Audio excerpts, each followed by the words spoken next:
भैया बहनों, आज हम आपको पढ़ाएंगे कक्षा 10 विषय विज्ञान रासायनिक अभिक्रियाएं एवं समीकरण भाग 3। यह अध्याय का नाम है। अध्याय क्या है? अध्याय 1।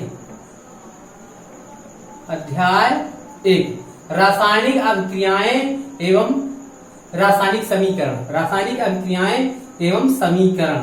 तो भाग 3 पढ़ेंगे। भाग 3 में बताएंगे हम आपको ऑक्सीकरण अभिक्रिया क्या है। ऑक्सीकरण अभिक्रिया क्या है? तो सबसे पहले किसी पदार्थ में ऑक्सीजन का जुड़ना, किसी पदार्थ में ऑक्सीजन या ऋण विद्युतीय परमाणु का जुड़ना अथवा हाइड्रोजन या धन विद्युतीय परमाणु का निकलना ऑक्सीकरण कहलाता है। ध्यान से देखिए।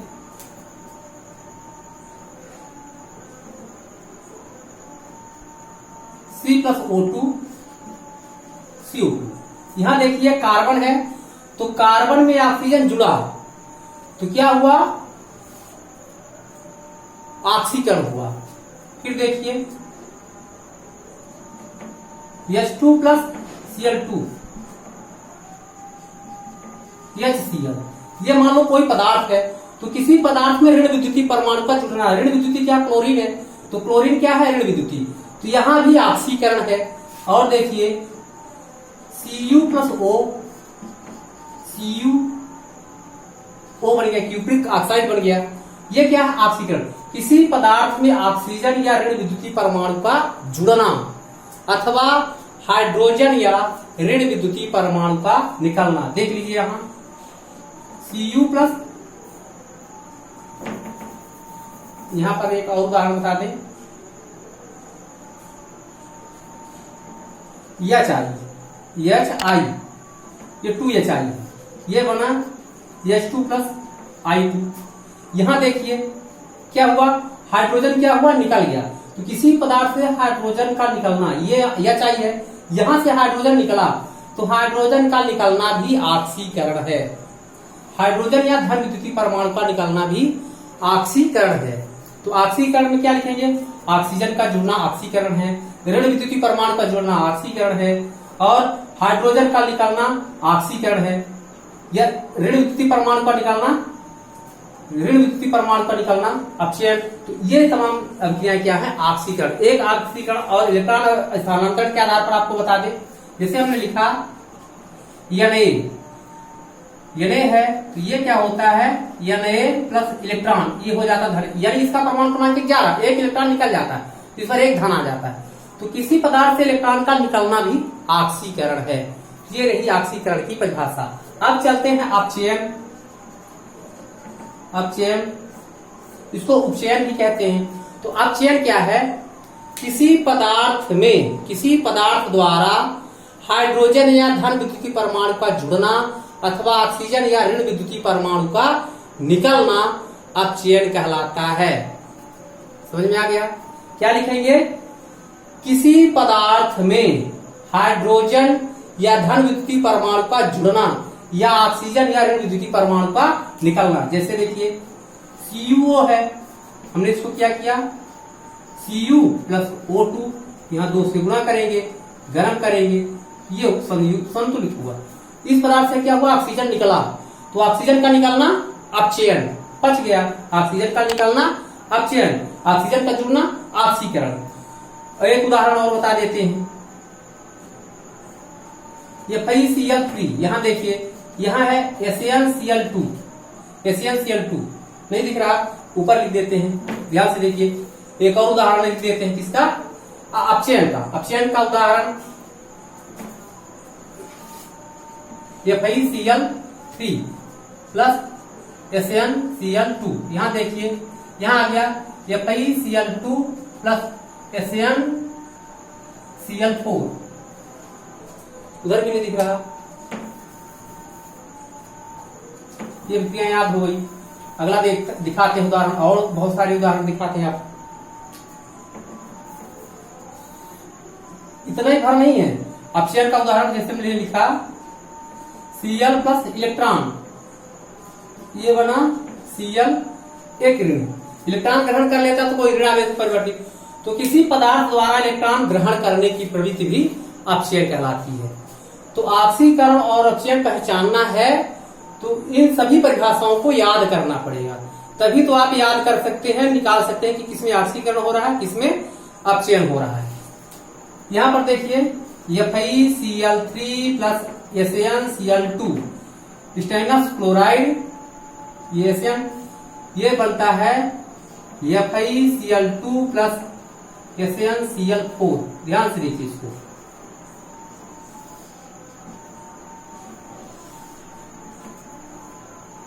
अब देखिए ये FeCl3 है, यहां क्या बना है FeCl2, यानी ऋण विद्युतीय परमाणु पर निकलना क्या कहलाएगा, अपचयन। ये हो रहा है अपचयन। और यहां देखिए SnCl2 2 है और यहां कितने हो गए 4, तो ऋण विद्युतीय परमाणु इसमें क्या हो रहा है, जुड़ रहा है। तो यहां क्या हो जाएगा, उपचयन या ऑक्सीकरण।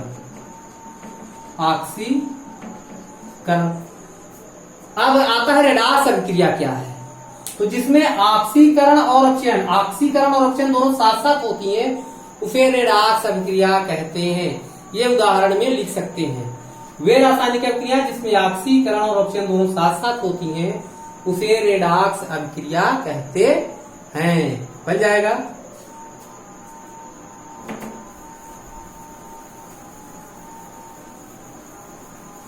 ये रही ऑक्सीकरण और अपचयन अभिक्रियाएं। ऑक्सीकरण और अपचयन अभिक्रियाएं। तो ऑक्सीकरण अपचयन समझ में आ गया। अब कोई भी समीकरण देखेंगे तो उसमें समझ में आ जाएगा कि ऑक्सीजन जुड़ रहा है तो ऑक्सीकरण, ऑक्सीजन निकल रहा है तो अपचयन, हाइड्रोजन जुड़ रहा है तो अपचयन, हाइड्रोजन निकल रहा है तो ऑक्सीकरण। तो ये सभी ध्यान देना है। इलेक्ट्रॉन का निकालना ऑक्सीकरण, इलेक्ट्रॉन का ग्रहण करना अपचयन, ये सभी परिभाषाएं आपसे बननी चाहिए, तभी जाके कंपटीशन टेस्ट में वो देख सकते हैं। अब चलते हैं तीव्र अभिक्रियाएं। तीव्र अभिक्रिया, तीव्र अभिक्रिया क्या है, अगले उसमें नहीं बता पाए कि तीव्र और मंद अभिक्रिया, यहां बता देते हैं। वे रासायनिक अभिक्रियाएं जिनके संपूर्ण होने में कुछ सेकंड या पिको सेकंड लगते हैं तीव्र अभिक्रियाएं कहलाती हैं। जो अति शीघ्र संपन्न हो जाती है, जिनमें कुछ पिको सेकंड लगते हैं, वह क्या कहलाती है, तीव्र रासायनिक अभिक्रियाएं। अर्थात क्या लिखेंगे, वे रासायनिक अभिक्रियाएं जिसके संपन्न होने में कुछ पिको सेकंड का मतलब होता है 10⁻24 से 10⁻12 सेकंड, यह कहलाता है पिको सेकंड। तो जो इतनी पिको सेकंड में हो जाती है, संपन्न हो जाती है, वह कहलाती है तीव्र रासायनिक अभिक्रियाएं। जैसे हमने लिखा NaCl सोडियम क्लोराइड में सिल्वर नाइट्रेट का मिश्रण डाल देते हैं, NaNO3 सोडियम नाइट्रेट, ये बना देता है NaNO3 प्लस सिल्वर क्लोराइड का अवक्षेप बन जाता है। सिल्वर क्लोराइड का यह अवक्षेप शीघ्रता से बनता है, यह कहलाता है तीव्र रासायनिक अभिक्रिया का उदाहरण। माचिस फास्फोरस, लाल फास्फोरस माचिस पीली में रहती है, आग में डालो भक से पकड़ लेता है। पेट्रोल में माचिस लगाओ भक से तुरंत पकड़ लेता है। ये तमाम क्या है, रासायनिक अभिक्रियाएं हैं, तुरंत आग पकड़ ले। तो ये क्या है, माचिस जलाते हैं तुरंत आग पकड़ लेता है, सेकंड भी नहीं लगते। तो ये क्या है, सभी रासायनिक अभिक्रियाएं हैं, जलना है। जैसे मैग्नीशियम तार, ऑक्सीजन लगाए, आग लगा, मैग्नीशियम तार में आग लगाया माचिस और तुरंत आग पकड़ लेता है, यह क्या है, रासायनिक अभिक्रिया है। ब्यूटेन, प्रोपेन, ईथर गैस है, गैसे हैं, जलाए तुरंत दहन हुआ, और कौन सी अभिक्रिया हो जाएगी, तीव्र रासायनिक अभिक्रिया। जैसे मान लो ये CH4 मीथेन गैस है, हमने ऑक्सीजन की उपस्थिति में इसका दहन कर दिया, जला दिया, तो शीघ्रता से CO2 प्लस H2O बनेगा। संतुलित कर लें, संतुलित है, यहाँ पर समीकरण संतुलित हुआ, 2 4, यहाँ 2 से गुणा। तो ये क्या है, तीव्र रासायनिक अभिक्रिया के उदाहरण है। अब आता है मंद रासायनिक अभिक्रिया। दूसरा क्या है, मंद रासायनिक अभिक्रिया। तो क्या लिखेंगे, वे रासायनिक अभिक्रियाएं जो बहुत धीमी गति से संपन्न होती हैं, जिनके संपन्न होने में कुछ घंटे, दिन, महीनों, वर्षों लग जाते हैं, मंद रासायनिक अभिक्रियाएं कहलाती है। जैसे सीमेंट का जमना, कुछ घंटों में सीमेंट जम जाता है। लोहे में जंग लगना, कुछ महीनों में लोहे में जंग लग जाता है। कई वर्षों यानी बनने में कई वर्ष, जैसे जीवाश्म ईंधन का बनना, जमीन के अंदर कोयले का बनना करोड़ों वर्ष लग जाते हैं। तो ये मंद रासायनिक अभिक्रियाओं के उदाहरण हैं। क्या लिखेंगे? ऐसी रासायनिक अभिक्रियाएं जिनके संपन्न होने में कई दिन, महीनों, वर्षों लग जाते हैं, मंद रासायनिक अभिक्रियाएं कहलाती हैं। जैसे सीमेंट का जमना, लोहे में जंग लगना, जीवाश्म ईंधन कोयले का बनना आदि मंद रासायनिक अभिक्रियाओं के उदाहरण हैं। तो आशा है कि आपके समझ में आ गया होगा। तो तुरंत चैनल को सब्सक्राइब करें, लाइक करें और कमेंट करें। धन्यवाद।